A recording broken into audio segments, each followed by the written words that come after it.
Buongiorno cari amici, benvenuti anche oggi nel canale del vostro Marietto Veneziano. Oggi parlerò di quelle persone che magari contattano il vostro Marietto e sono in una situazione veramente, diciamo, alla frutta, come si suol dire, allo sbando. Ma prima di iniziare il vostro Marietto vi chiede di iscrivervi al canale YouTube di Legale, al canale YouTube del vostro Marietto Veneziano, di venirci a trovare nei nostri gruppi Facebook, qui sotto ci sono i link in descrizione, e anche in Telegram, dove al lunedì sera alle 20:30 il Legale Marietto Veneziano coadiuvati da Midas tengono un percorso esoterico gratuito. Eventualmente, se vi scappa un super like e anche un commento, il vostro Marietto Veneziano è sempre ben contento.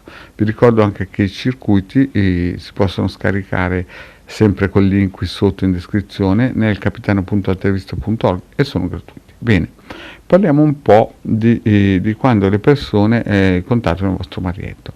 Generalmente le domande principali, prima di tutto perché hanno visto alcuni video del Marietto, magari lo seguono da tempo e timidamente chiedono cosa sono i sigilli, no? Ma molte di queste persone che mi contattano, ma questo anche anni fa, non si rendono conto che la prima cosa da fare non è cercare subito la soluzione, ma in un certo senso incominciare a pulirsi. Io chiaramente non quasi mai propongo questa soluzione, anche perché capisco che la persona che mi contatta ha delle problematiche importanti, molto probabilmente neanche per colpa sua, ma perché era anche il suo karma, e quindi di conseguenza vuole trovare subito una soluzione. Ma secondo l'esperienza di Marietto, la prima cosa importante da fare sarebbe farsi proprio come si dice, una pulizia completa a livello vibrazionale, no?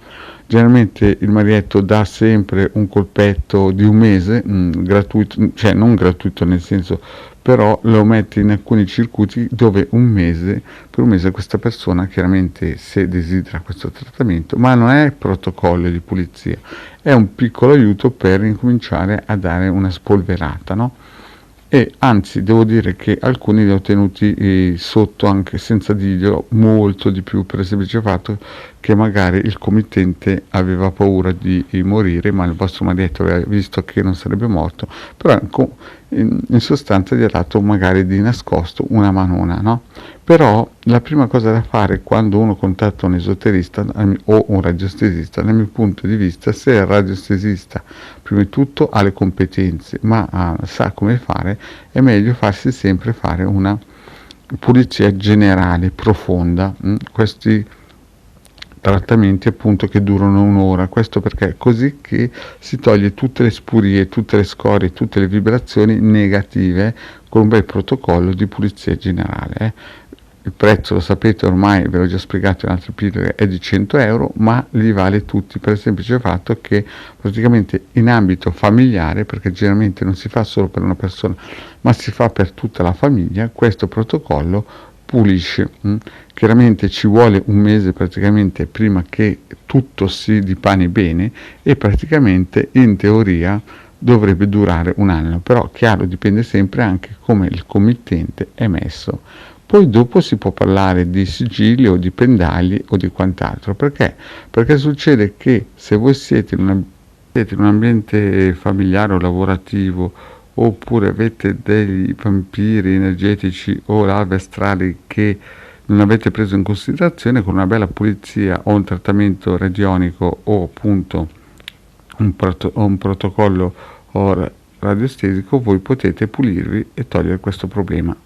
Quindi, cari amici, pensate bene e prima di iniziare a valutare per un sigillo, iniziate bene a pensare se non sarebbe meglio prima fare un trattamento radiostesico di pulizia generale, non di quelli brevi, che quelli brevi in un certo senso funzionano, sì, però non hanno mai quella completezza che appunto un trattamento completo può raggiungere, anche perché con lo stesso prezzo coprite anche i vostri familiari.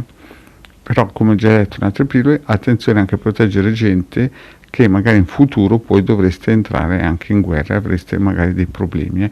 Quindi dovete sempre valutare, anche con una ricerca radionica e radiostesica, se vale la pena proteggere tutti, perché alcune volte sono stati messi sotto circuiti delle persone familiari che poi dopo qualche anno si sarebbe dovuto entrare in guerra e quindi praticamente si è fatto un autogol. Bene cari amici, detto questo, il vostro Marietto Veneziano Vi ringrazio di avermi seguito fino a qui, vi chiedo, se non l'avete ancora fatto, di iscrivervi al canale di Ildegana Amaretto Veneziano e di venirci a trovare nei nostri gloriosi gruppi Facebook. Grazie cari amici e alla prossima, ciao!